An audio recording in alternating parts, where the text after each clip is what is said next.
करे के ना मजी हमार मोन ना रहे जबरदस्ती काम भइल बा कोली मर्जी से न शादी भइल मर्जी रहे घर के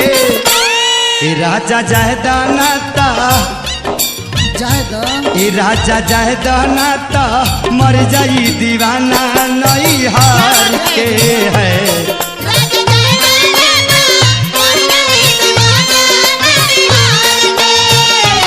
राजा जायदा नाता